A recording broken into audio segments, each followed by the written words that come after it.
A major ruling from the Supreme Court, another round of Canadian wildfire smoke, and the possible discovery of an early version of pizza. That's some of what we'll get to on The 7 from the Washington Post. I'm Jeff Pierre. It's Wednesday, June 28th. Let's get you caught up with today's 7 stories. Number 1, the Supreme Court ruled in a major case related to elections. In their decision yesterday, justices rejected a theory that state legislatures have almost unlimited power to decide the rules for federal elections. The stakes for this case were high. If the ruling had gone the other way, it would have radically changed our election system.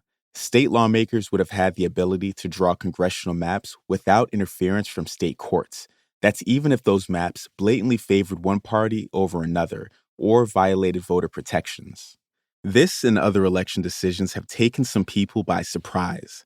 The court has a conservative majority, but it's largely decided to uphold the status quo on election cases this year.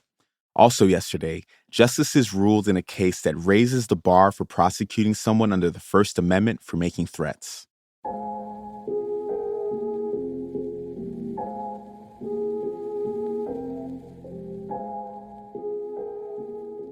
Number 2. Russia is still reeling from the aftermath of the weekend rebellion. Yevgeny Prigozhin, the boss of the Wagner mercenary group, orchestrated a short-lived uprising. The explanation of why he then escaped without punishment is unusually thin. The president of Belarus said he stopped Russian President Vladimir Putin from making a quote-unquote harsh decision. That suggests that Putin had planned to kill Prigozhin. It's highlighting doubts about Putin's strength. Meanwhile, in Ukraine, at least 10 people were killed after a bomb hit a pizza restaurant in an eastern city. Ukraine also said that it's reclaimed about 50 square miles of the country's south.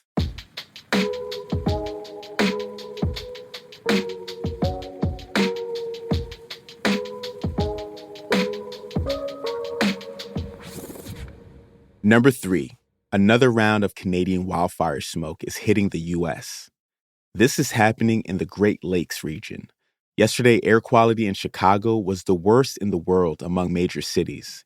Today, air quality alerts will be in effect through most of the Midwest and parts of the Northeast, Mid-Atlantic, and the Carolinas.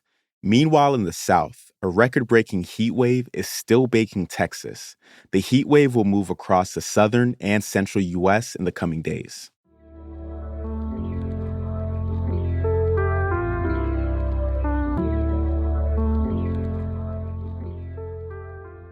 Number 4, a new report on Jeffrey Epstein's suicide was released yesterday. Epstein was a convicted sex offender. He was found hanging in his jail cell in 2019. He had been waiting to go on trial on charges of sex trafficking and abusing young girls. This report said that the jail's negligence allowed Epstein to take his life. It was released by the Justice Department's Inspector General. It also rejected theories that Epstein's death was not a suicide.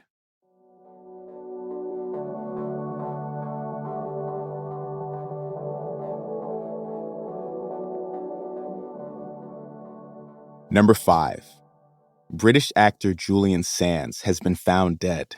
Sands went missing in January while trekking in California. Some human remains were discovered by hikers last week, and yesterday they were identified as those of Sands. He's best known for his role in the acclaimed 1985 movie A Room with a View. Sands would have been 65 years old.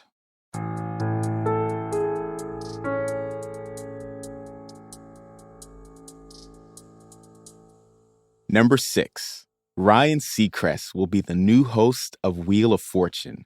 He's replacing Pat Sajak, who said this month that he would step down from the show next year after 4 decades. The show, which is basically Hangman with production values, has over 20 million viewers. Thousands of people apply to play each year. Ryan Seacrest will have some big shoes to fill.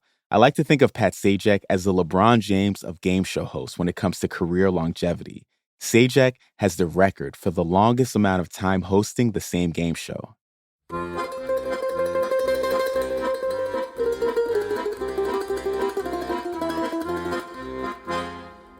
And at number 7, an early version of pizza may have been found in a 2,000-year-old painting.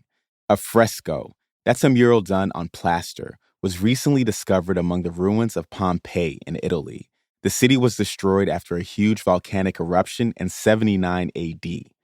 Archaeologists found the painting on a wall of a home in the destroyed Roman city. It shows a silver tray with food items, including a flat circular bread, fruit, and a goblet of red wine against a black background.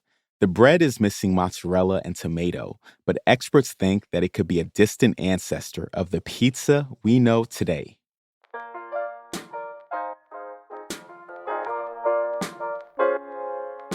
That's the show for today. Before you go, I want to tell you about a podcast the Post is launching called Field Trip. The first episode drops this morning. It's hosted by my colleague Lillian Cunningham. You might remember her from the Presidential and Moonrise podcasts.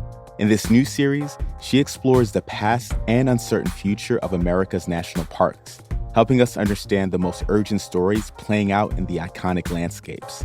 Look up Field Trip wherever you listen to podcasts and make sure you subscribe. I'm Jeff Pierre, and I will meet you back here tomorrow.